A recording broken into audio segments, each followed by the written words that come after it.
goal of impacting women and letting them know they can do whatever they want and to follow your dream and figure it out. And sometimes when you follow your dream, you're going to find out that's not what you wanted, and it'll tweak to what you're supposed to do, but you don't know until you put action into it. Yes. So don't let being a mom or whatever your title stop you from what your actual dream is in your heart. So that's the biggest thing. What's in your heart that you're not telling everyone? There's a goal that's in you that not everybody knows. Let that just start doing steps towards the dream. Hello everyone, Namaste, myself Divya Singh. Welcome to Mom with Dreams podcast segment. And on today's episode, I am bringing this wonderful lady who wears many hats. Her name is Vilma. She owns Dream Team Talent Agency, 3 major big cities, Chicago, Atlanta and LA. So without further ado, let's start the video. Watch the video till the end, and you never know, if you want to be an actor, how can you make your dreams come true with this amazing podcast with Great, thanks for having me. I am honored to have you on my channel, and let's talk about you. Who is Vilma? Oh my gosh, that's such a long answer. Overall, what everybody knows me for is I am the agency director and owner of Dream Team Talent Agency in Chicago, Los Angeles, and Atlanta. I also am a screenwriter. I write scripts. I also have a podcast, Dream Out Loud podcast, that will be relaunched this year. We're rebranding and we'll relaunch this year. And I have a million other things that I do. It's just all like a creative and just anything in the entertainment industry, and I just work so many pieces of this entertainment industry, and I've been doing it for 23 years. Wow. So I did so many things. Yes. Yes, and of course I'm a mom. That's my first job. I don't mean of course, but being a mom is my first job. I have 3 kids. They're grown now. 20 is my youngest, and then a boy, she's 20. My boy is 22, and my oldest is 23. And you think that it gets easier when they're older, but it's kind of harder. I'm more worried about them now, making sure I planted the right seeds and did the right things so that they're amazing adults when they're on their own and doing their things. So I treat them like they're still kids in the sense of attention. I still work my life around them. Like I ask them what do they want or what do they need before I do my stuff each day. Even though they're grown and they can do everything themselves, I still make lunch for my kids before they I still do so many mom things. I make sure I have TV time with the girls each as often as we can. So we try to do it every night, but some nights we can't, depending on our schedules. And I spend time with my boy every day. You don't see him on social media a lot. He's a boy, so I have to mom different my boy than my girl. Yes. Than my girls. Yes. Yeah, it's a different energy and a different vibe, and he's not cheesy like his mom, so he's cool. So since he's cool, I gotta respect his image and not post about him all day every day. But everybody knows my girls mostly because they're willing to be in pictures. Mostly my oldest. My youngest rather doesn't care about the picture stuff. So I just had to learn to treat each kid differently with what they like to do. And when they were first born, I was raising them all the same. They're really close in age, so I was like treating them all the same. And then they got to an age where it's like, I like this, I like this, I like that. And then I had to start adjusting how they learn, how they listen, how our connection is, what they need from me. Each one needs different things. I have to honor and respect how each one of them take in information. You don't realize that until you're doing. And I had to, at some point, get to a place where I was able to treat them and nurture each of their gifts on their own instead of when I first had all my kids, all of them were in the acting and modeling industry since they were born. Wow. So I had them all modeling and acting and on sets a few times a week. They all had agents. I was a momager. I had them all in classes every week. I'd put them in the same classes, like together. Like I took them all in gymnastics, all of them in dance. So I could find out who likes what. Then I started finding out, okay, she likes art, she likes dance. I had my boy in acting and theater, and he right away, by 10, he was able to tell me, I don't want to do this. You know what I mean? And my son did print till he was about 18. He didn't mind prints. He didn't mind getting paid to take pictures. He didn't want to act. He didn't want to memorize scripts.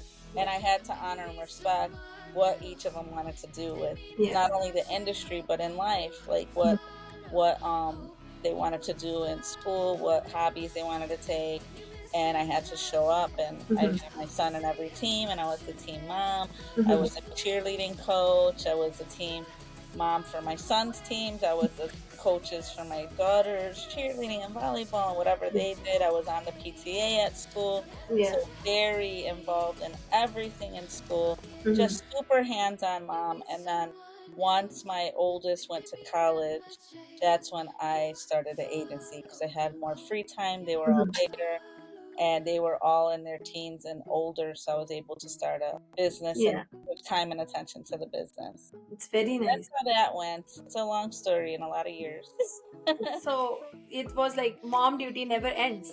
Never ends. And it depends, and I think it's our culture. Like, I know some moms that once they're 18, they're done. But like in a Hispanic family, and I know you're Indian as well, no, they will literally live with me forever. Not forever, but you know, I tell them, like, we're gonna live in houses next door to each other when they. That's what I say. Oh my god. I'm like, one is going in the basement, one is going in the upstairs.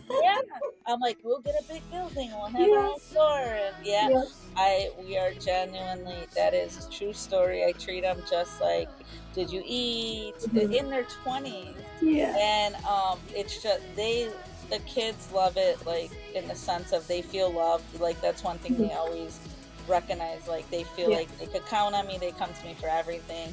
And it's all because I just show up for them before the world, you know, and I made them. And I always say, if every parent would just take care of their kids, this would be a safer place if we all just manage our children. Because when things get crazy at older ages, it's like we lose control. And I know they're adults, but if you raise them where there's respect, they'll still like respect. Like, my son doesn't. He's not like a talker like me, but he tells the basics. He'll tell a story, but he'll tell what I need to know, but he's not like every single detail. My oldest, who's just like me, and she talks like me, I get every detail of her feelings, of her life, every day. My youngest, I have to pull it out of her, and, you know, and so I just have to know and nurture what each of their characters are, but still let them know every day of their life I'm here.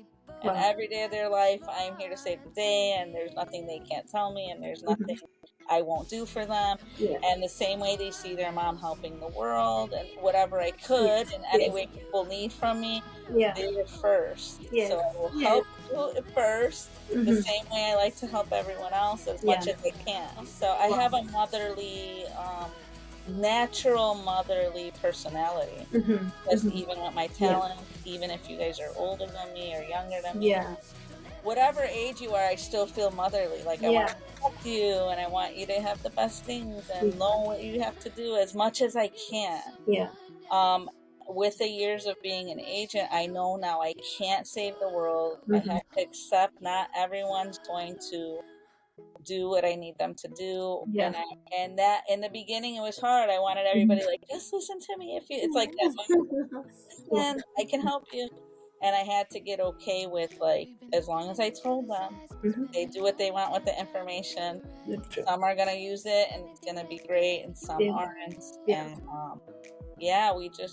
I just try to serve every day. I try to serve by just showing up for people, and that's, you hear me preach about it in the Zoom. I see every morning I notice you wake up and you have that confidence, and you start your day with the mindset of being positive, which I really like about you. And the way, and it's I have heard about you when you say it, I don't know if you need to hear this, but you still post it, and it just makes everyone's day. And I feel like when I see it, I'm like, how does she know that I'm going through with this problem? And I want to hear something that. So it's Oh, really wonderful coming from that same mindset and connecting with energy. those same Yeah. people, and you know that you get that person is not gonna pull you down, it's gonna push you up. But I Mhm. like how you keep encouraging every single team member of your agency, or whoever is surrounded by you, Yeah, either thank you. I do start every morning with reading posts and watching Mhm. some videos Mhm. to share, and I try to like think, where am I at and what do I need? When I share stuff, I'm like, if I needed to hear it, someone else needs to. Yeah, Like, it might help someone else.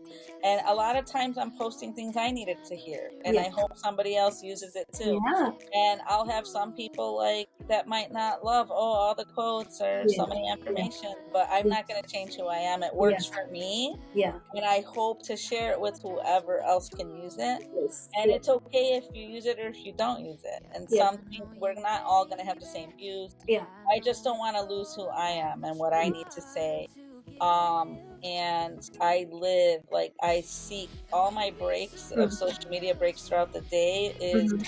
seeking more like words to fill me with, Yes, to keep yes, me going. That's where my energy comes yeah, from. yeah. Even having great conversations. I had a great meeting today. I had Mhm. a great meeting in person. I had a great meeting on Zoom during my day. And both of those meetings, they sparked ideas that inspired Yeah, me. And it wasn't planned, it yeah, just happened. this happened. And I love it. And so now I'm probably, when we're done, going to make a video and Yeah, share the things I learned today. yes, It's not stuff you don't know or that you have yeah, to learn. It's yeah, reminders of yes, stuff you know, or yes, it's in your heart, you just Mhm. forgot, and you Yeah, just need to be yes, reminded, you yes, know?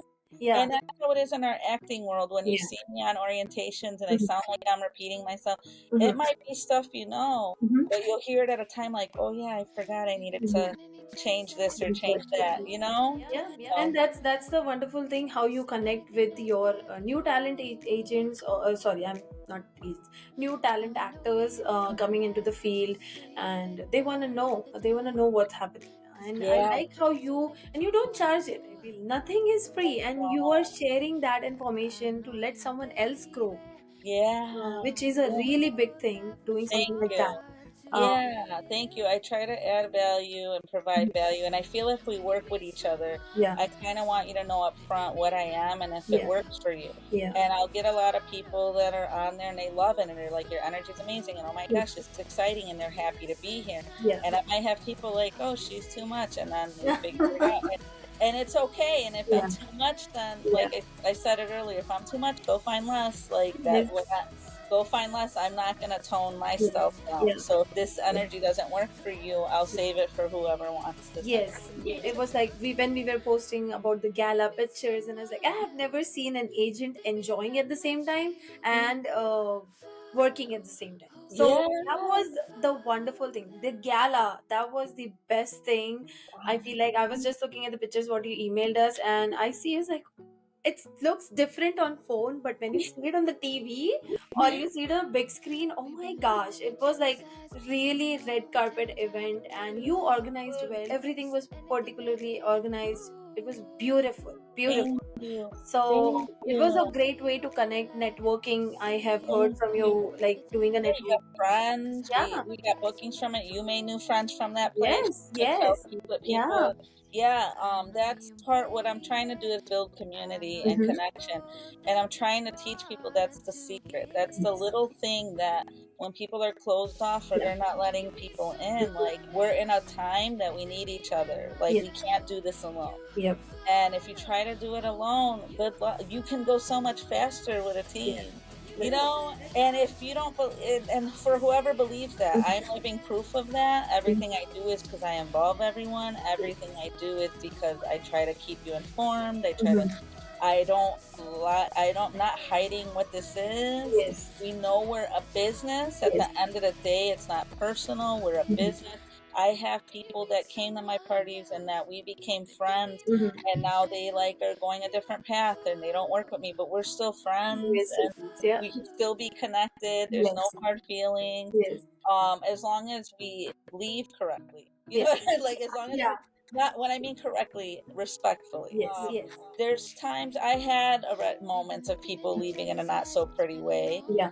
and I try to teach them like you don't know what I'm going to be or who I know. Yeah. This is a small industry. You should really leave with some respect. Yes. And I try to teach them this because they're in their 20s or younger and they might not know how the world works. So I'm trying to be like, hey, I know you're aggravated about things or you're annoyed about what's life's happening or the strike's happening and we're all on edge a little, but don't take it out on people. You don't know. And this goes not just for the agent, it goes for the background actors on set with you, it goes for the people serving you food on set, it goes for craft services, for the people who have to shine your shoes on set.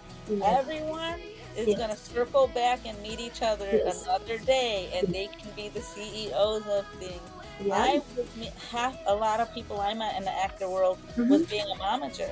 I was on set meeting actors there with my kids. They didn't know I was going to open an agency that ends up being in LA now, in Atlanta. Like, no one knew when we made friends.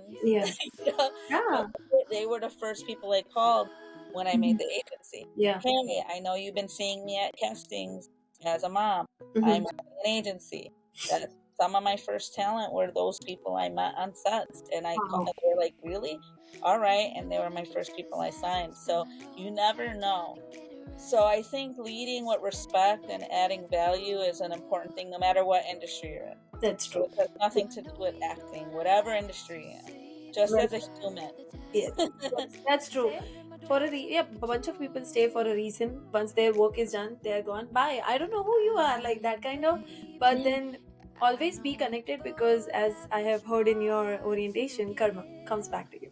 Oh yeah. I don't have to do anything. You don't have to. Yeah, you don't have to. It is going to come back.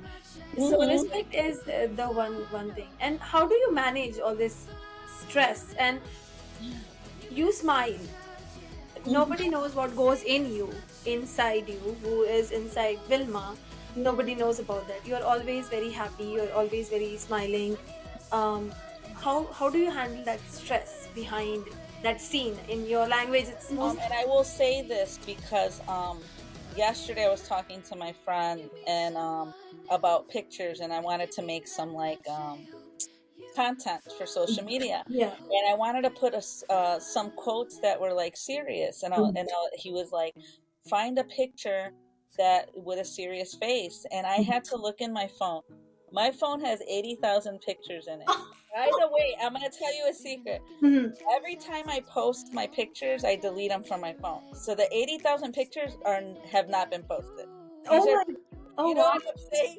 And so once I post the pictures on platforms, I delete them off my phone. And so like social media is like my photo albums now. They carry my picture, 80,000 pictures to find a serious photo. And the last time I had a serious photo without a smile was in 2020. And it became a really nice picture and it's professional. So he goes, okay, this might work. And then I had another photo shoot in 2020, and it was during the lockdown and stuff. And so I had a little more reason to be serious at that time. Instantly laughing, instantly cheesy, instantly smiling. And I think what it is my new secret is because I live from a space of gratitude.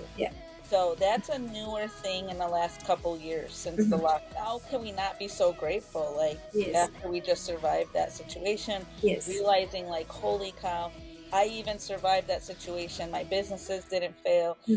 I'm not a victim. So I will not ever use a victim mentality, even if I have a bad day.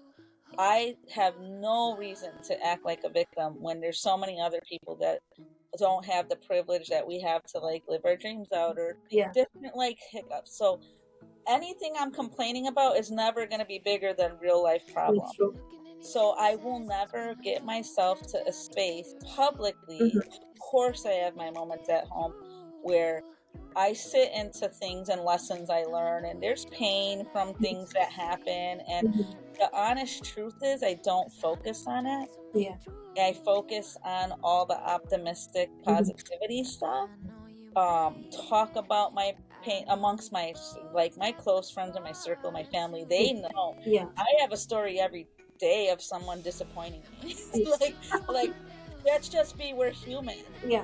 And I have expectations for people. Yeah. And every day there's some little hiccup of whether it was through my business, like an actor not showing up for something, or whether it was through somebody who said a comment to me, or sometimes it'll be the closest people to you. Of course, those are the ones that'll hurt you, or people Yes. you know. Yes. I don't get hurt by what strangers The comments and all that. yeah. Yeah.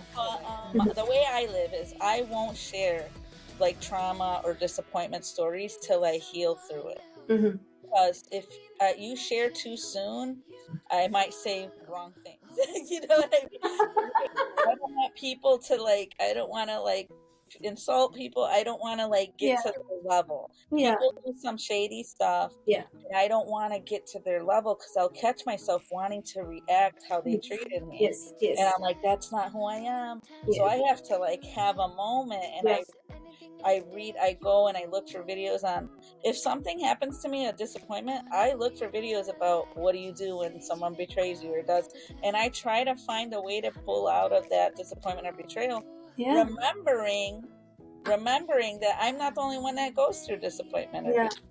You know what I mean? Yeah. And honestly, one day I am relaunching my podcast, and I will start telling some of the not so pretty stories.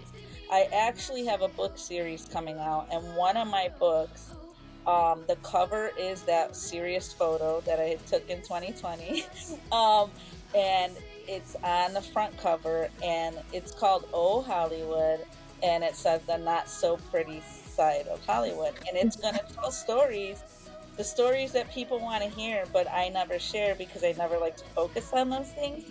But the reason why I'm going to share them is to teach the lesson.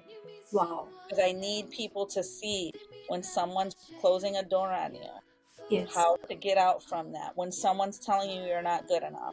When someone, being a Hispanic woman entering this industry, where I'm the first Hispanic woman to own an agency in all 3 cities. So that's making history. But there is 1 or 2 Hispanic agents in Chicago. I think there's 1 now or something. They're not really in the scene right now. There was some stuff going on. So I'm the most present Hispanic talent agency. And knocking on these doors of casting directors and producers and production companies that agents don't usually look like me. I didn't change to a business suit. I didn't take my red lipstick off. I didn't take my lashes off. I keep my eyeliner on thick, and I stay true to who I am with the whole wearing little dresses and boots and being cute in whatever way I feel that's cute for me. And I didn't let anyone change me. And when they would tell me who are you to come, and I had people try to close the door when I started, who are you to say who has talent? Who are you to open the next talent agency? And because I don't have a degree. I don't have a degree in acting. I don't have a degree at all. I have a college diploma in business. I'm about 10 credits away from a bachelor's degree in entertainment business. So there's a school in Florida called Full Sail University that you can take classes to be a manager. And I wanted to be a manager. So in about 2015, I started college there. And then I ended up doing stuff and managing people without having that degree, so I never finished. And I might talk to the school and see how many classes I would have to do just to get the degree and then go to Florida to graduate on stage. Just to show it's never too late to finish. But what's even cooler is I don't have to finish. I'm already living the business I was studying. You know what I mean? Yeah. But it would be really cool to set an example, to go back and get your graduation hat. It'll be cool, for my 50th or something, my 50th birthday, if I have a graduation. That would be a cool thing for the story. That's true. I don't know if I'm gonna have the time to do it, but I love school and I'm a life student. I always am in classes. I have mentors. I was just in Austin, Texas at a 3-day event. They're helping me with my book and my marketing for my book series and stuff. So I still make sure I find time for my creating the stuff that I love. So when I started this business of talent agency, it was all I cared about was how can I help other people. Wow. And now I learned, like, it's great I help other people, but I have to also do what I love for me. Yes. And that's why I love my podcast, because it's for me to fill myself with communication and connecting. Also, I love sharing other entrepreneurs and artists, their stories, because every story is different. Yes. And I feel I'm a storyteller, and I love to share not just my stories, other stories, because they inspire me. Yep. And then I feel if we share it, it inspires others. And I have thousands of downloads, and that's why I'm like, I have to relaunch. And people would be like, when are you You coming should. back? Yes, so I am this year. We're working on a new logo right now. Yeah. And this year, I'm hoping by November, the latest, November, I'll be back. And I'm going to do some episodes interviewing, but I'm also going to do some alone episodes adding value.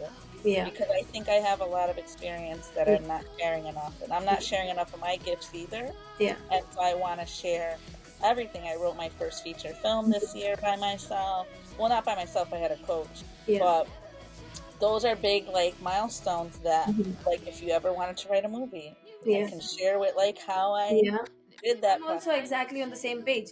Not degree doesn't teach you a lot of stuff. Life does. I feel like you learn more than what you learn in school and college. Life is the best school teacher. Yes, that's the word I was looking. I like that. What teaches you in your real life? Because some of the stuff even I don't understand. Why is it in the syllabus? Which doesn't even exist in real life. But so that as I said, when the same mindset or same connection happens, you right away feel like, okay, this is the right person. It's good that I'm connected with this. It's really wonderful to have this kind of network when you are having the same mindset. So mindset is about everything. It matters a lot. So I will come to you for writing my story, writing my book, making a movie. Yes. Making movies. I made a web series. I'm in the process of doing so many things. I had a production company. I now have an entertainment group. The reason why you talked about my gala that I threw and how it was so amazing, you'll be surprised how easy that is for me to do. It was effortless. Like, the way I throw parties is so easy. And it's because I threw parties for my kids every year for their birthdays. And my kids' birthdays are March, April, May. So I had 3 birthday parties in a row with all their friends from their class. And so I had parties every month for the last 20 years until the lockdown happened. That's when we stopped partying. But at this point, they were in their 20s already. So we started traveling instead of having their parties. But I have so much experience of party throwing. I also was on the PTA, so we did so many events for the school. We threw fundraisers for the school. So that party planning, the reason I'm able to duplicate it now and have, like, a Halloween party and have a holiday party is because I have the system and I know exactly what I need and who I need and and then it's so easy. So people might be like, holy cow, this must have been so much work. It really is not a lot of work. It's what I do naturally. And in that also, you don't have a degree. You are doing from your real experience.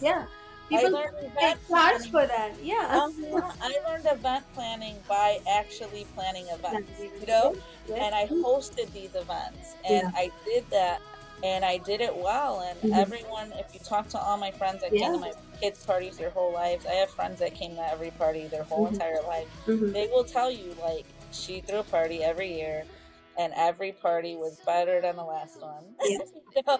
And they were always different places, different venues. I always changed it up a bit. And different people. I have my same people that show up for everything, and then I have new ones that come for certain things.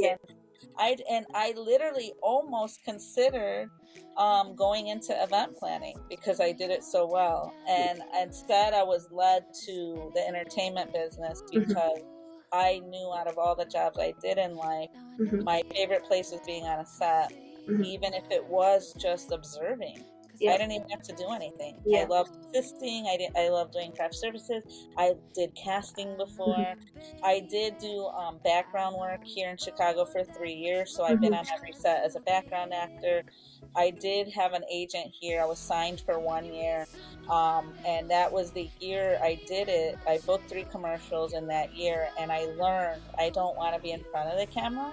I learned I wanted to stay behind the scenes, and that's why I opened my agency. Right after I did a year of trying to be an actor, I was like, I'm not really the actor. I could do a reality show. I might have a reality show one day. As long as they could follow me around with cameras and I could be myself, I don't mind that. But I don't want to memorize lines and become a new character. Maybe because I just love who I am naturally, and I can't change who I am. No, that's true.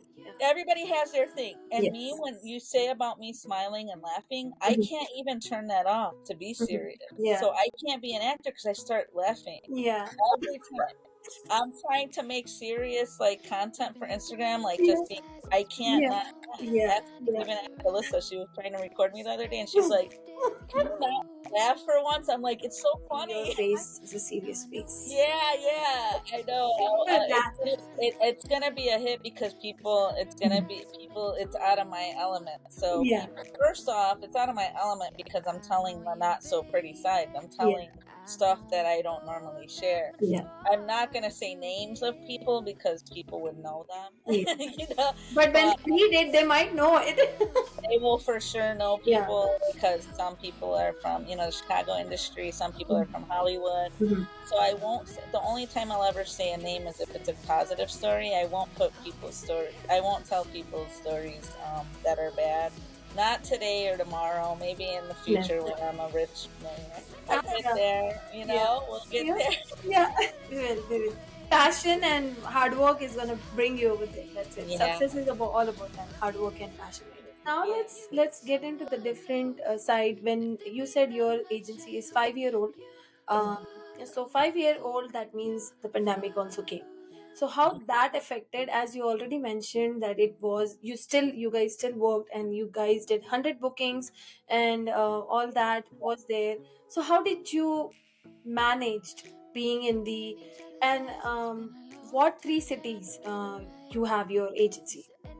So when I had my agency and we had the lockdown, we had to close down for 6 months. Wow. So we were shut down for 6 months, and I had to make sure we were going to, and I had an office space, so I had to continue to pay the rent at the office. And I was like, I have to figure it out. And at the time, I was non-union. I wasn't a SAG agency yet. So when I was non-union, I was allowed to develop talent. So I was starting to work for different photographers. I worked for acting schools. I would go and speak on acting school. When I speak on acting schools, when I speak at cast conventions, when I speak at any of these places, I get paid to speak. Wow. So that's a speaking business. That's separate from anything that I'm doing. And because I was non-union, when you're non-union, I'm allowed to do anything I want. I did my podcast during that time. When I became SAG, I had a little different rules that I can't do everything anymore because they don't want me to mix up the union with other work. But I was able to do other things to keep me afloat and to keep my office open. And I developed a lot of talent. So we had to learn Zoom during that time. So I signed talent while we were closed. We met on Zoom. I had Zoom meetings. I told them what pictures they needed. As soon as we were able to wear masks outside, people started coming to do their photo shoots with Nancy, and they would wear their mask and then take it off for the picture and the mask. So everything was as safe as possible. And I got all these. I had more time to look at packages and tell them what they needed to fix and change and do. And I had more time because we were on a lockdown. And so then I got all of them to get pretty packages, and then they were training through Zoom during the whole 6 months, so that once we opened back up, they were my first people ready, getting called in and were booking. So as soon as we opened up, all my talent was ready because I had time to make a pretty package. So they all knew how to Zoom already. They all knew how to self-tape. All that was taught during the slow time. So I love developing talent. So if I could do more of that, like I really wanted to be a manager, not a talent agent, because a manager develops the talent. They Yeah. get them ready and package them and make them. Yeah. But there's not a license in Illinois to be manager. You can only be an agent, and that's how I ended up being an agent. Okay. So if I could have, if there was a license in Illinois to be a manager, I would have been that first. But I got pushed into being an agent. And what I think what's cool about me getting pushed to being an agent is that I'm able to work with a lot more people. If I was a manager, it's smaller. You have less people you can impact because you're more one-on-one with every person. Yeah. And I think as an agent, I'm able to allow a lot more people in and then start finding who's doing the work and showing up and start finding the gems of people who feel like I feel, who are connected to how I am, connected to my style, work as hard as I do, bring their part of the team, you know, showing up. Yeah. We're a dream team. Teamwork makes the dream work. I start seeing who believes that by who's doing their part. I know what work I'm doing, and I have proof because of my submission reports and all my numbers. And the world sees what I do by my results, right? So then now, what are you doing? What is the actors doing? Are you showing up? Are you booking? Are you getting new headshots? Are you updating your profile? You know, those kind of things. Yeah. So I became SAG, everybody was ready, and it worked out. I think within 10 months is when we got our 100 booking. In 10 months. In 10 months. And the coolest part about that situation, and I forgot to say it in orientation, is that 93 of them, it was their first booking, their first TV show booking. Yeah. So also, only 7 of them had to go to callbacks. The rest booked straight from their self-tapes. Wow. Every size, shape, color, such a diverse. I got every race to book that. Out of those 100, it wasn't just one type of person. Every age, every race. I got kids booked at TV shows. I got seniors. I got every age range. Teens, all of it. It's such a mix. Maybe you're inspiring me. I might have to one day like put all the headshots of the 100 bookings. Yes. Can you imagine the colorful? Next time I'm coming in the office, I'm seeing that, I guess. Yeah. I need to like get because it looks really cool in a graphics up. If I did it online, there would be small thumbnails, but it'll be really cool to see because when I started, because I'm Hispanic, I was being labeled as just the diverse talent agency. Yes. So, she works with Spanish, or she works with the same community, brown people, or only colored people, and that happened in the beginning, and I was like, sure, come to me for all the I'll bank on that if you think that. But then they started seeing, guess what? I also sign white people, black people, every people, you know what I mean? People, and so then they started seeing that, and when after I saw my first 30 bookings, I saw like I had somebody bald, somebody redhead, somebody brown hair, Asian, Middle Eastern, black, kid, teen, senior. I had every color, hair, every nationality, not Hispanic. It wasn't just Vilma is a Hispanic agent. Like that's not. It's not what I am, but I do get a lot of clients that they're like, we come to you because you have the most diverse talent, and thank you. But I also have everything, you know, at this point, I have tons of everything. You know what I'm saying? So I'm not just like the Hispanic, but I had a client who needed bilingual talent, and I got 36 bookings off that project with that client. And because I had all the Hispanic, all the bilingual talent, and I was like, come to me anytime you need Spanish speakers. So I will bank on it. Whatever you want to label me, I will bank on.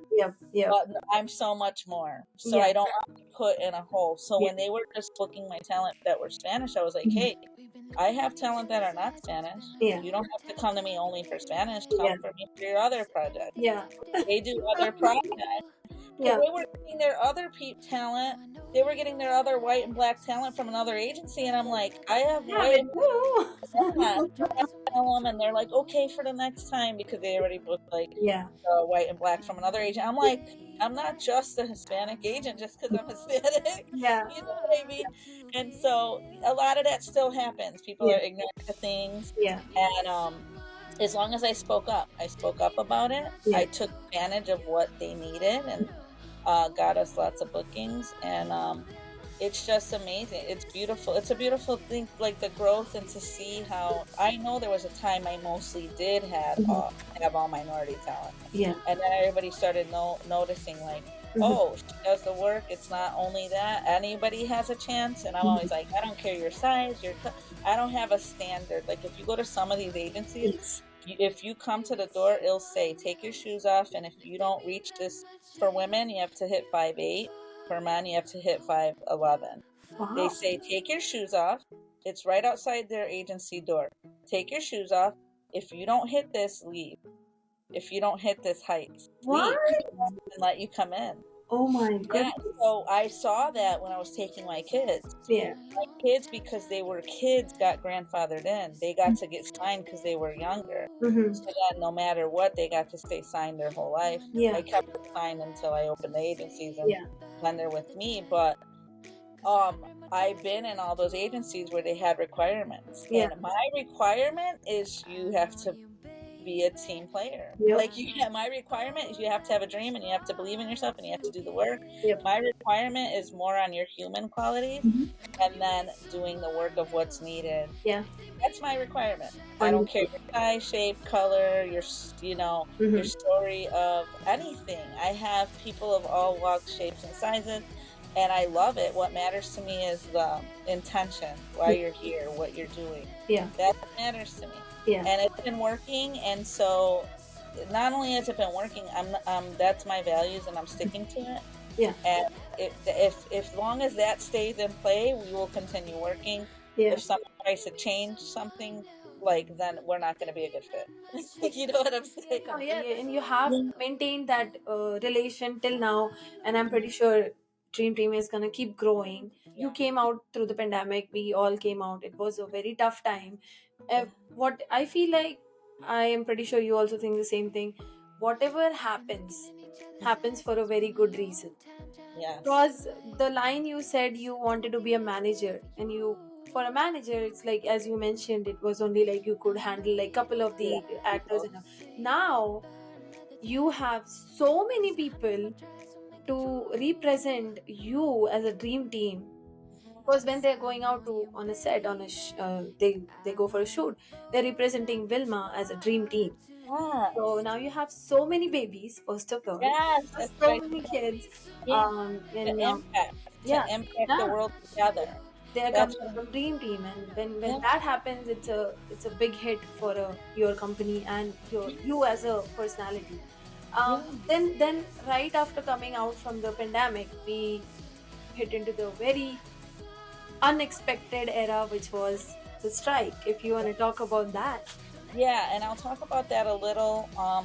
Basically, in the sense of when it came to me, I felt just like we're in a pandemic again. Yes. And then I had to remember, but our lives are not in danger. So that's first and foremost. Yeah. So there's no way. We were in a pandemic where our lives were in danger and people were dying, and it was a sad, terrible time.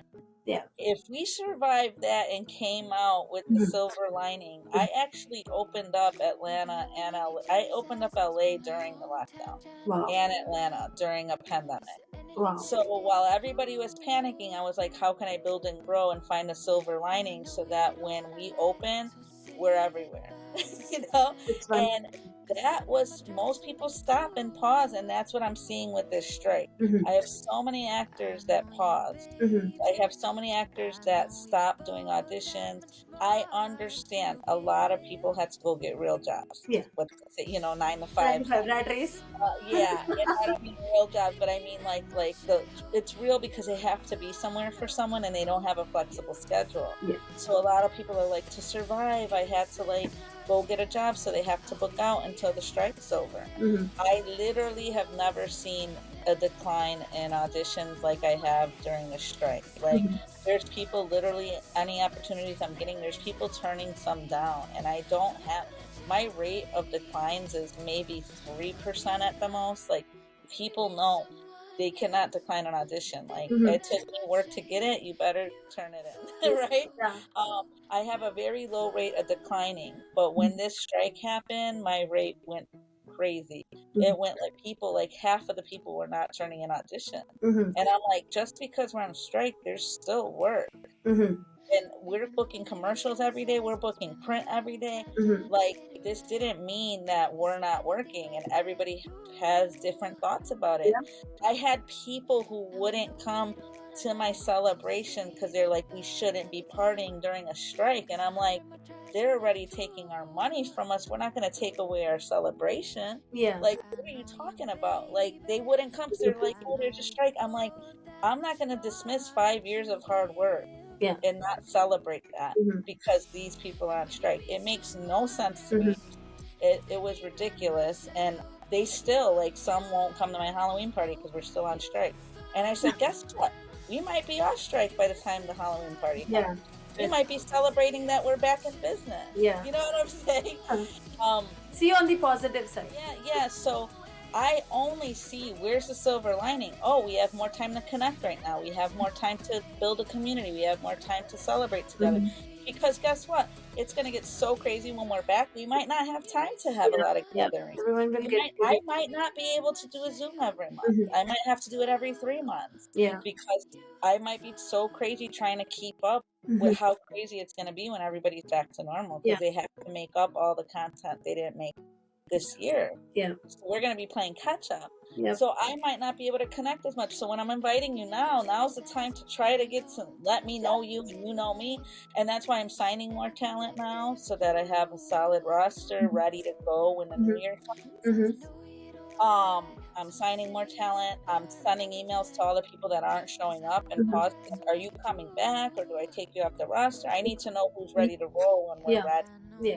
And I'm very understanding of being human. So I have people that'll tell me, like, this one girl started law school and she's like, can I book out for the semester? Because I don't know if I could do law school and acting. And I said, yeah, book out for the semester and then tell me when you're done if you want to stay and try acting, or go finish and get your degree and then come back when you're done. Yeah.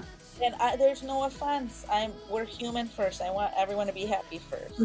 I'm not mad at her because she's going to law school. You know what I mean? Yeah. And not even mad booking her out for a semester. I'm like, great. Let me know if you feel like you want to audition in between your law breaks or whatever. You know what I'm saying? Yeah.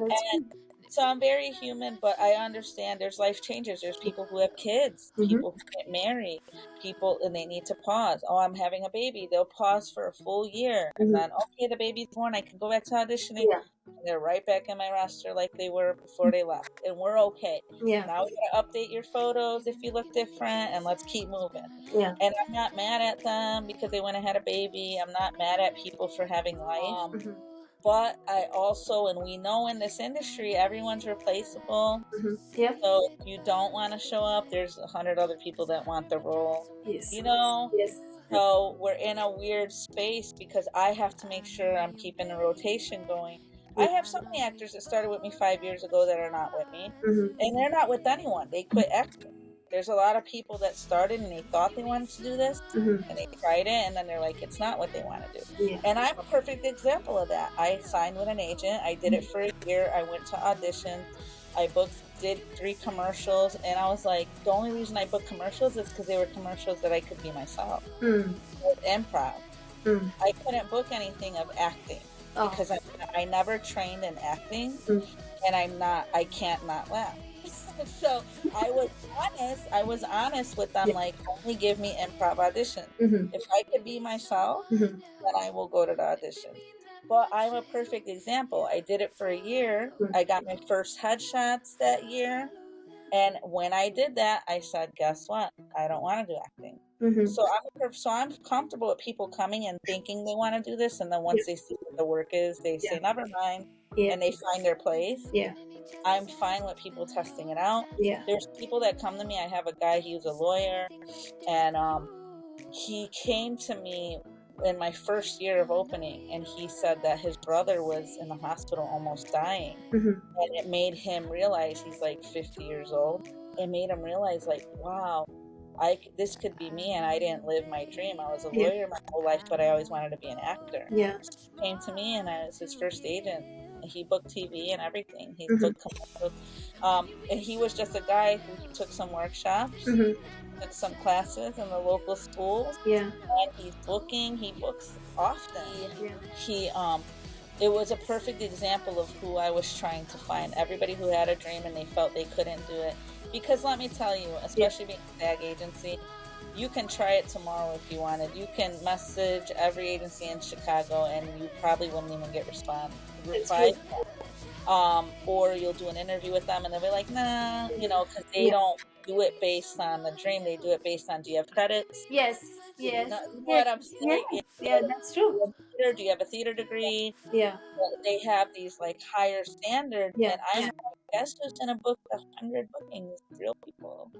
That's true. It's not real people, but it's people who have a passion for acting. Some of them have degrees, most don't. Out of those 100 bookings, more than half did not go to acting school. They went to workshops and classes. They don't have degrees in acting, and they still booked.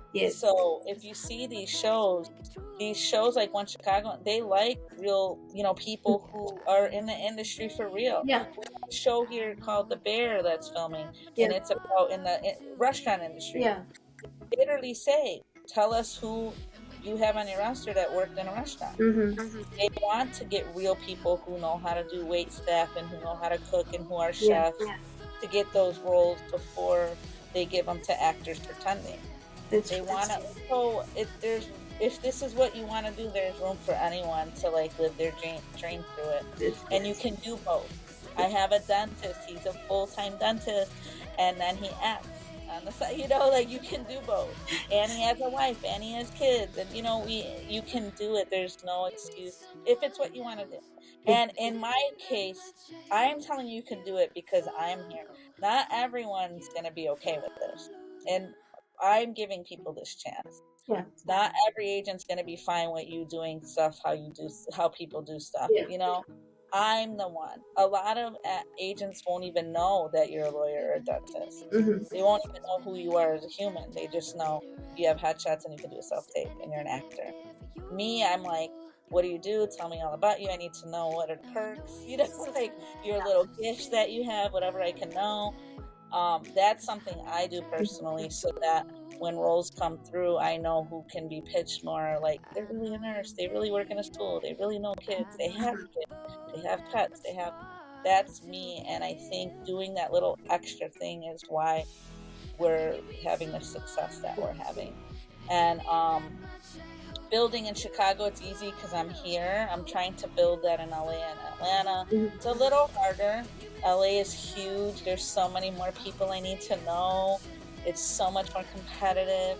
But they know who we are. We're getting called in. We're growing. We're getting more bookings than we ever had. So we're okay. We're going to be okay. We just got to stay in it and keep showing that we keep showing up. We keep showing up. We keep showing up. So it's true. It's true. So your major your agencies in major big cities, which is Chicago, LA, and Atlanta, right? How can you suggest if someone is starting or someone wants to be an actor and like just wake up in the morning and is like, oh my gosh, I feel like I want to be an actor. So if someone wants to come in the industry, what are the small things you can suggest to pursue their dreams? And also think about is like, are you really gonna do it? As you already mentioned, like try it and see if it works. If it doesn't work, then you don't have to. So what message you want to give to our listeners if they are thinking of becoming an actor? Yeah, if they're thinking of becoming an actor, the first thing would be is to do a photo shoot and get a headshot. Even one look. They don't have to invest too much, but one look at least to see how they feel in the photo shoot. Do they like it? Do they like getting pictures taken? If they don't, this really isn't that you kind of have to be comfortable in front of a camera if you want to be an actor. If you want to be a voice actor, that's different. That's a whole other, go get some training for voiceover. That's a whole other talent and skill that you have to learn. And they use anyone's voice. Everybody's coachable at any of these things. It's just a matter of what you put into it. And my first thing, I say take a workshop. Even community colleges have like little community theater classes that are like for the summer, or a workshop at any acting school. Do it on Zoom, so you could do it from wherever you are. Take a workshop to see if you like it. There's workshops out there for $70, $100. Do what you can if you don't want to overinvest. Once you know you love it, then you can see if you find a course or a class or a series that you want to dig in more. But you definitely have to take a workshop. Don't waste anyone's time. If you take a workshop and you don't like to memorize lines and come prepared and read with people, especially nowadays, you have to be comfortable doing it on Zoom. If you're not comfortable doing it on Zoom and on self-tape and making auditions at home, putting yourself on camera, then this isn't for you, because this is part of the job. So once you know all those things are comfortable, you like to be on camera, you like being in a room with actors and acting scenes out, you like to study your scripts so that to go to class with them, and you like to take pictures, be on in front of a camera, then you're ready.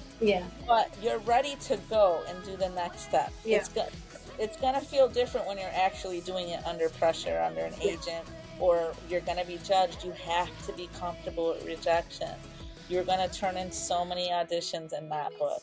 That's probably the hardest thing that I don't know exactly how to teach that yet, but I'm working on it, finding out how can I teach someone, because I had to learn that rejection. I had to learn, and I'm still not great at it because I don't accept. Being an entrepreneur, I'm not really good with accepting someone saying no, telling me I can't do it. So I'm not good with rejection either. And that's why I focus on what I could control. That's why I create content. That's why I put out whatever messages I want. That's why I'm comfortable doing photo shoots. And trust me, I'm not so comfortable. The photographers know how to make me loosen up in these photo shoots. But I know what it does for my brand. That's why I do them. I'm not doing them fully because I want to be in front of a camera. I love my selfies because I'm in complete control of the camera. In front of a camera, because I have, like, when Nancy's taking it, I'm like, oh my gosh, I can't fix what she's seeing.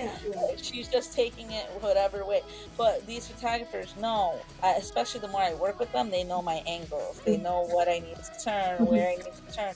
What's my good side? What's, that's stuff you never. But you have to be self-aware.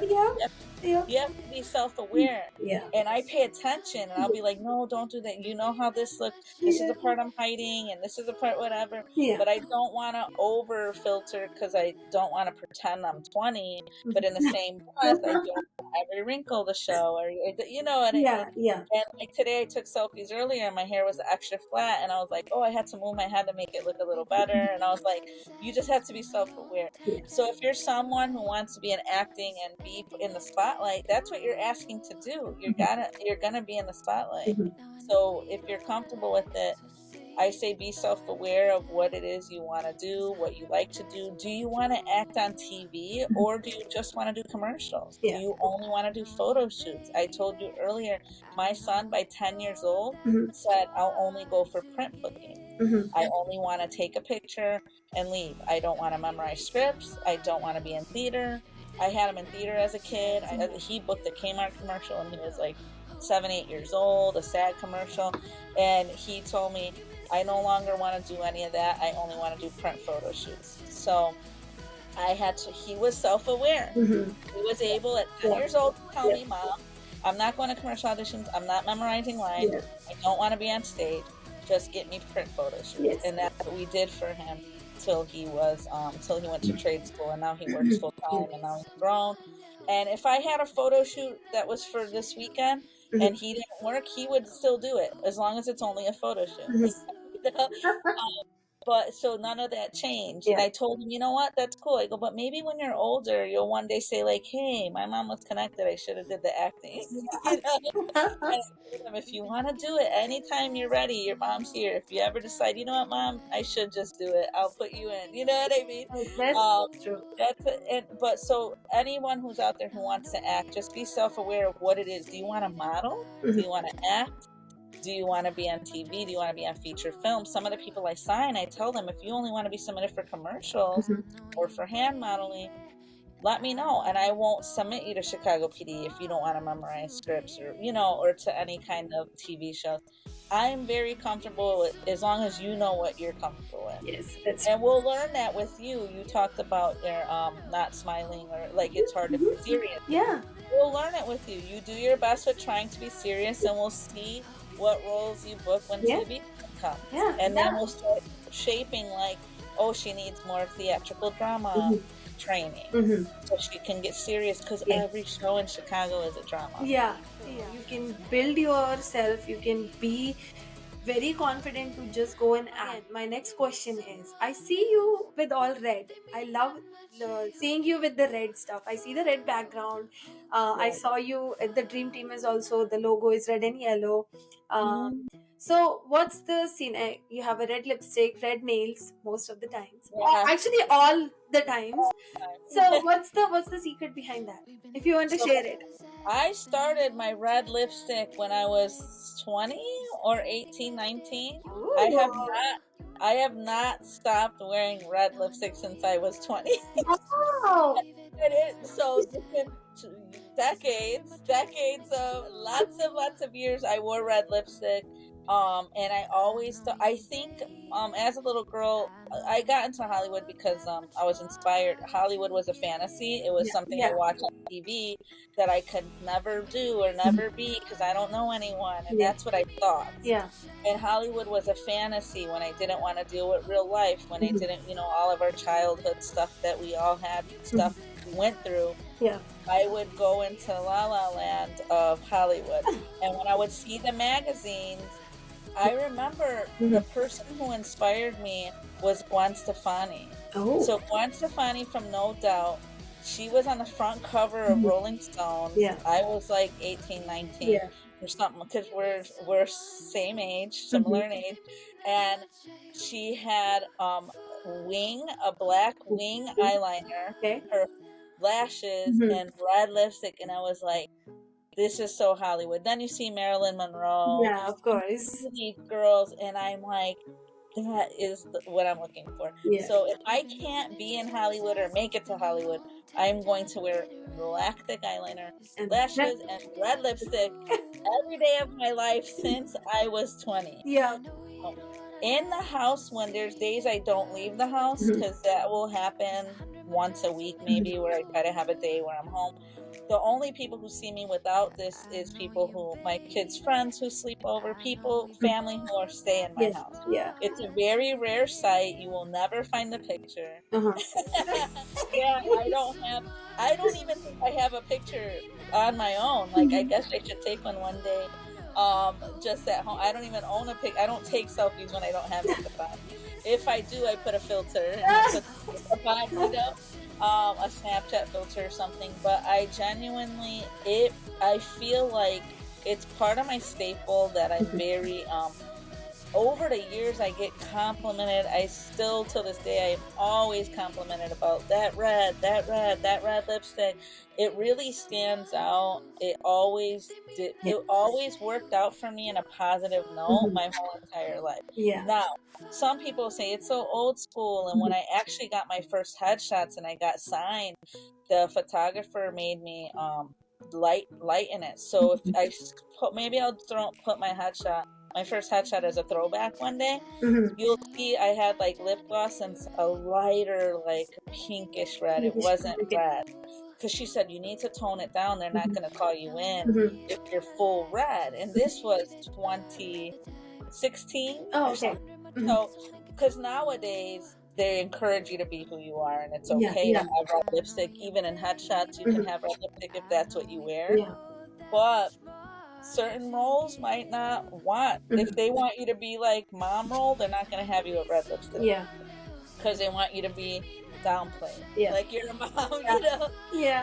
So it definitely is like a power move for me when I see girls wear red lipstick, when I see women wear red nails, red lipstick, I'm like, okay, I see you. Yeah. It's also a fire sign. I'm Yeah. a Leo. We're very fire, like our cars, our purses, I had red sofas. Yeah, like, yeah.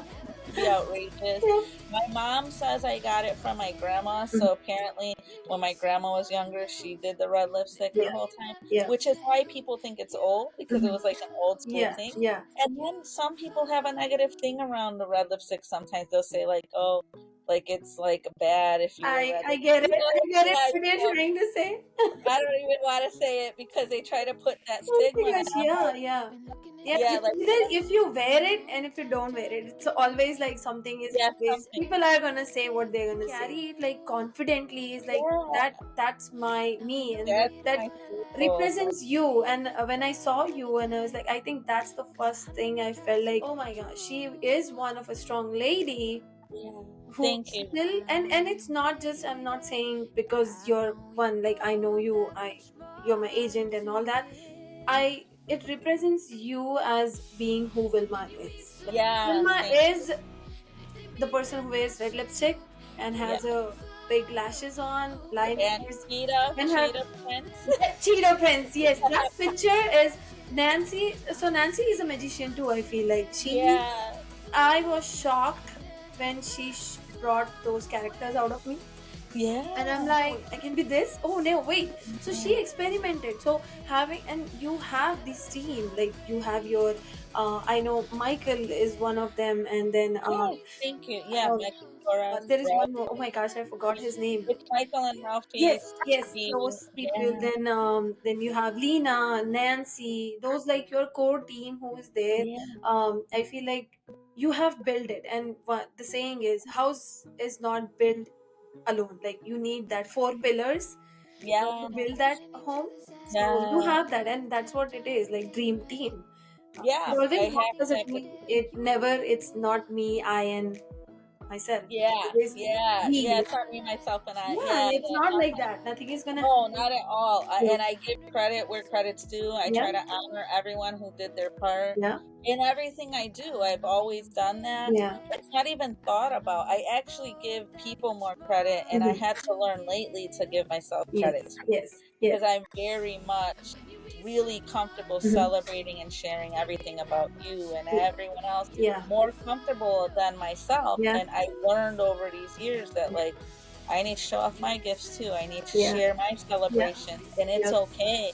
And there's gonna be people that don't like that I'm celebrating me, and there's people that are jealous because people come to my parties and people celebrate me, and some of my closest people will be like kind of like offended or like that's just part of the stuff I don't share. It's the little naysayers and like, oh, they only do this because of this, and I have that in my life, trust me, but anytime that comes, it's like a test. It's like, okay, I'm getting some backlash. So what is that test? What do I have to pay attention to? And the only thing you can do in that place is make sure you don't let them change you.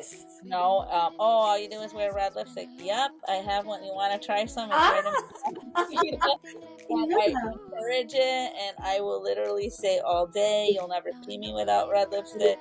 And I did a French manicure at one point. I did white nails at one point. It was very uncomfortable. My daughter told me, Mom, you should try a different color. You should go white or go French manicure.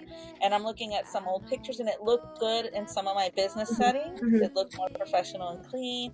So I'm not against it. There's times I did like pink in the summer or coral, but it was still something neon and bright, you know? And I'm wearing the red lipstick forever. It's not going away. It should definitely not go away at all. And I thank you, and I appreciate that you recognize that it does become a power move. Like if somebody is willing to wear the red lipstick. I'm bold. I'm pretty bold. Yes. Yeah. And I'll wear it Yep. I used to work at a gym before I opened the agencies, and we had to open the gym at 4:30 in the morning. And at 4:30 in the morning, I was there with my lashes and full red lipstick. And they're like, even at 4:30 in the morning, most of the other workers will roll out of bed and come like with no makeup on. And I open it you can talk to my friends. I still hang out with my friends from the gym, and they will tell everyone at 4:30 in the morning, she came with that energy, red lipstick. She talked the whole entire morning, and it made the shift go so fast. Yeah. So when Vilma is not an agent, when Vilma is not mom, who is Vilma? Oh my gosh, that's the hardest question. Vilma it's so hard because I'm so many things, and I am totally a creative. I want to say creative. Everything I'm doing, I'm an entrepreneur. I'm a multi-passionate entrepreneur. I study life coaching. I have like a certificate to do life coaching.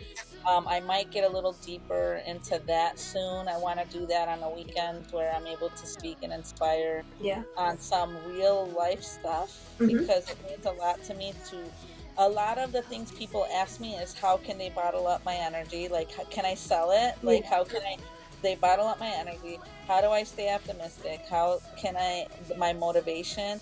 People are always asking, how can I buy that? How can I buy that? I'm like, how can I package it to help you believe in yourself, to help you? So I have at the core of my heart, putting that message of impacting people and making them not be scared to live their dreams.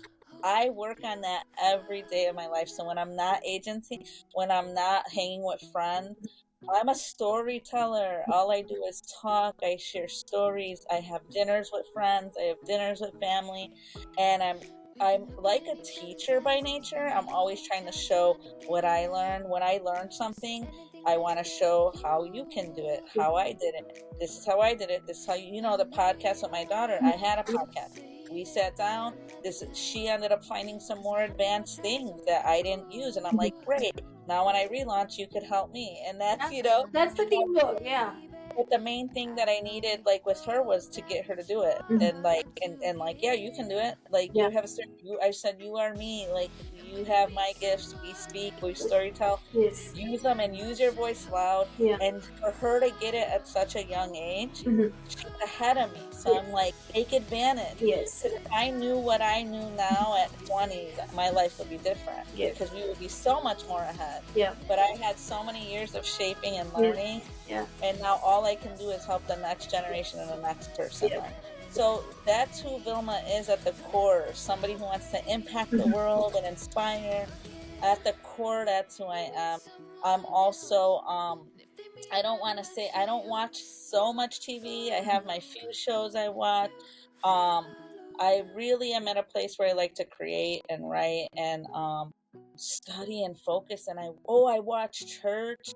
I have phases of at midnight while everyone's sleeping, I'm just watching church on YouTube. Thankfully, since the lockdown, I watch sermons on YouTube.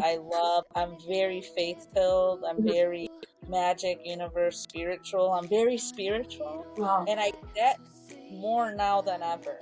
So I think with the pandemic, I became more of like whole in I believe in miracles. I believe in magic. I believe in like what we put out there comes back, the energy. And so, Vilma at the core is so many things that I'm still unfolding, and the world will see because I'm going to show them off as I unfold each layer. Awesome. Thanks for asking.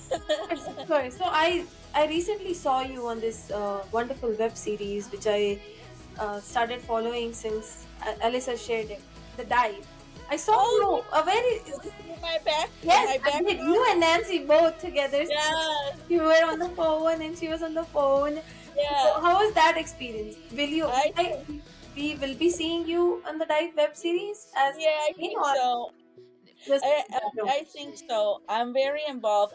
So I wrote one episode with Mike Flores. And so so since I learned writing, which by the way, with script writing, I started taking classes in screenwriting. I took them like over 7 years. I took like a class with one teacher. Then I went to Second City and I did a series at Second City screenwriting. Then I got a Hollywood screenwriter that I got. I did a whole program with on Zoom during the 2020 lockdown. Then the truth is, my brother has a screenwriter's degree. He lives in LA. He's 27 or 28 now. I always confuse the age. He's 28 and he has a screenwriting degree. He went straight from, so he had it. So what happened was I would tell him the stories and he would be able to write them. And we have scripts. We wrote TV shows from 7, 8, 9 years ago once he got his degree. And then I was like, you know what? He works in post-production, and I was like, man, there's a lot of stories, but he might not have the time to write my stories. I'm going to have to learn how to write. So that's why I took screenwriting class during our pandemic. I took a 10-week program. Then I started writing my own script, a feature film, but I also wrote web series, and my brother helped, and I wrote a web series. And I started to own, then I got a new Hollywood coach that I wrote my first feature film with. And once she gave me the confidence, and all of the screen teachers had the same story. They're like, you're a great writer, you're a storyteller. They can tell that I'm a great writer, which, by the way, I was an English major in high school and stuff, so writing was my thing. I loved English and writing. So I'm a writer and a storyteller, and I said I need to put this in a format that I can actually tell these stories.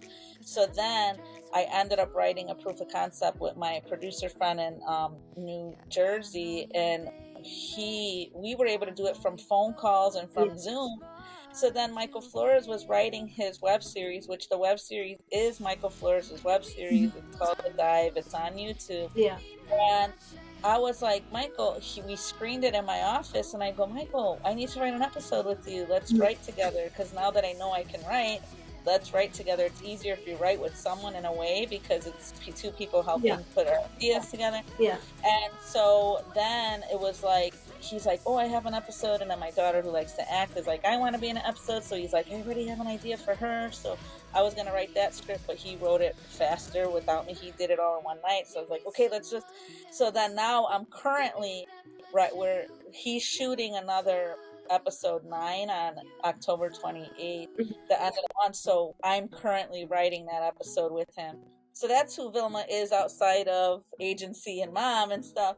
I'm writing another episode with him, and I will end up being on set, and I will be background because they need, since the dive takes place in a bar, they need bar patrons. I'm like, if I'm going to sit here anyways to watch this come to life, I might as well be helpful to you. No, I did notice. I was watching Elisa and other Elisa, both Elisas. And then I see in the background, I was like, wait a minute, I have to pause it. Then I went to Zoom, and I was like, okay, these two beautiful ladies are sitting in the background. So, because Nancy was doing hair and makeup. We're going to be background actors. I'm like, as long as I could sit and it's the back of my head, I'll be here. But like Nancy ended up doing more background where she had to walk in the bar.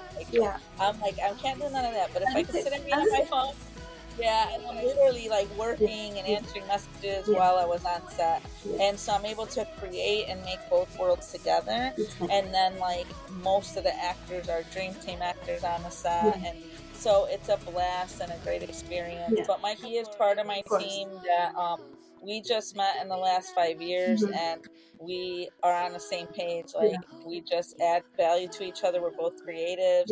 And we can be ourselves with each other, and we're able to create, and it's such a great experience. It's so good to find those people who like to do what you like to do. And so I started over these few years creating a solid team of who shows up and who likes to be part of the storytelling world.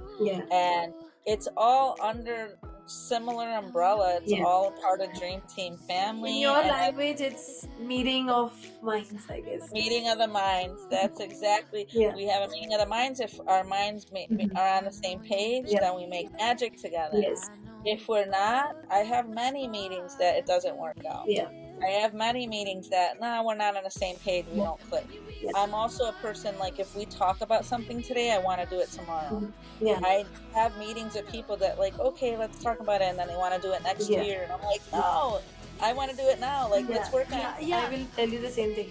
If we are planning something, it has to be done right away, not a year later or 2 years later. It has to be done right now. If it's not done now, it's never gonna happen. If Yeah, it's not that's now, it. it's never. I seen that if you don't schedule it, Yeah. it doesn't happen. Yep. Yep. So that's why when you see me having meeting of the minds, we're also friends. So we'll hang out and talk about life. Yeah. They know my kids. We'll go celebrate Nancy's birthday Yeah. dinner. We'll have dinner together. And while we're at dinner, we're scheduling what we're gonna film, who we're gonna cast, who is what. Yep. We're scheduling. We're gonna make this new episode. It has. We're talking about plans, and we'll talk about what we're doing now, and then what we could do next month and next month. And it's so amazing to find a team that you can do that with. And I found it, and people are getting added to the team as we go, and we're always open to see who understands their vibe, who fits with our vibe. It's true. And I bring people together. So like my producer friend on the East Coast, he's amazing, and I was like, I need you to meet Michael Flores. So he came into Chicago, and we worked on a project together. And that will be we'll be showing that. We'll screen that project we did at my holiday gala. Ah, okay. We're gonna screen it at my holiday gala. But I brought him. I'm like, oh my gosh, you're amazing, and you're my team, and I need you to meet my other team. Now we're all a team together. So we have group chats together.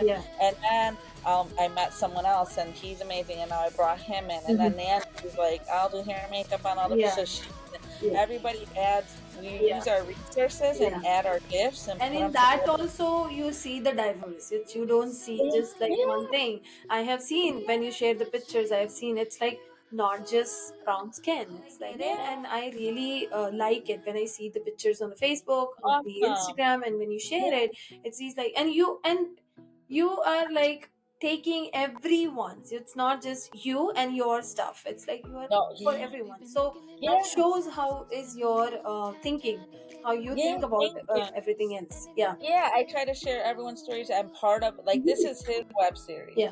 But I'm like, how can I add any of my gifts to this? Oh, I can write with you. Oh, casting, I could help with I could help with things.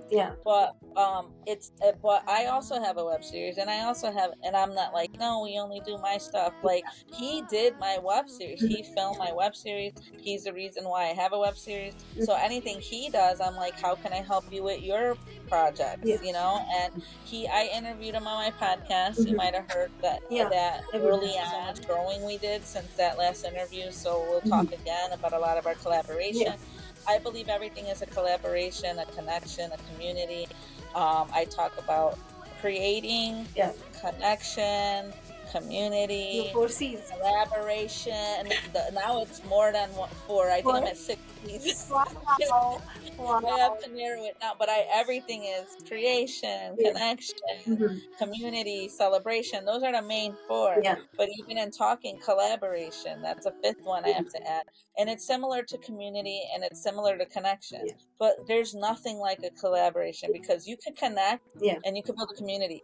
But when you collab, that means something gets born. You know what I mean? It makes sense. So those are so important to me, and I want to help everybody who has an idea as much as I can, but also like people have to be helping themselves. Like, he uses all his resources. That's his studio he films in. So if I'm adding my resources to his resources, now we have something bigger. Then if Nancy adds her resource of hair and makeup, she added bigger. And if this person comes in, you know, everyone who brings something to the table, then we have a feast, you know? And that's how I as much as I share about it, there's so much more. I still have so many pictures and so much more behind the scenes. There's so much more we get to do, and I'm really proud of finding a like-minded team to create, because I've been through a lot of meetings, wasted a lot of time, a lot of conversations of people that they have their intentions mean well, they just don't execute like I do. And I learned now that there are people out there that do vibe with you. You have to just find them. And I went through a lot of people over all these years of trying to create with people and collaborate, and very few I ended up being like, this is how a team works. A lot of people are talk and they don't do. And so now I'm aware of the red flags. I know what to look Yeah. for. Yeah. And ever since, that's why I had to go through all the lessons, Mhm. because now I'm in a place where I know what's solid, and Yes. I'm not gonna pretend. I used to always be also in La La Land, like fantasy. Like I would love somebody's potential, Mm-hmm. and there sometimes someone's potential Mm-hmm. isn't delivering. Yes. You know what I Yes. mean? Yes. So I had to start facing reality of who they are Yes. and not the potential. Yep. And the people who show up and do the work, Yeah. that's the real deal. Yes. And that's why I preach that all the time with my talent. Everybody says they want to be an actor, Yes. but who's But are they doing really gonna be an actor? it? That's And the biggest so question. it's self-awareness. We Yeah. can say we're an actor all day, Yeah. and if we're not doing the acting, Mhm. then we're not, you know? Yeah. Yeah. So, yeah. True. I might have to bring you back, I guess, in my episode. I think we will take our own time. You will definitely have one more agency by that time. Yeah, I'm sure that's when we'll talk Yeah, again. then I'll reach you. Hey Vilma, when are you stepping out? So Yeah. no, but anything you wanna share for Mom with Dreams podcast channel? Yeah, I mean, Mom with Dreams, that title, especially the women and the children out there, that's always my main focus, even though I work with a lot of men. I And I think have no, to call a lot of men also. yeah, I have nothing against the men, Yeah. but I do want to be a staple of impacting women and letting them know they can do whatever they want and to follow your dream and figure it out. And sometimes when you follow your dream, you're going to find out that's not what you wanted, and it'll tweak to what you're supposed Yeah. to do, Yeah. but you don't know until you put action Yes. into it. Yes. So don't let being a mom or whatever your title stop you from what your actual dream is in your heart. So that's the biggest thing. What's in your heart that you're not telling everyone? There's a goal that's in you that not everybody knows. No. Let that out. You know, it can be you always wanted to play the piano and you never took a class. You can do it now. I don't care how old you are. Go take the class. You know, like Yes. just start doing steps towards the dream. Yep. And I promise whatever's meant for you, if you let it come out, it will like bloom. Yeah. Right? So that's my message. And you know I have tons more. But thanks for watching. Thanks for listening. Thanks for having me. Yes. Best of luck with this fun podcast. Thank and you I know so much for being here. I was honored to have you on my podcast. So, I hope you enjoyed this podcast. And if you want to be an aspiring actor and want to follow your own dreams to become an actor and enter in the industry, do your own research and follow your dreams. So, if you haven't subscribed to my YouTube channel yet, go ahead and do it right now. Don't forget to share, like, and comment. Stay tuned for upcoming videos on your way with the wonderful stories. Have a wonderful day, guys. Bye. Namaste.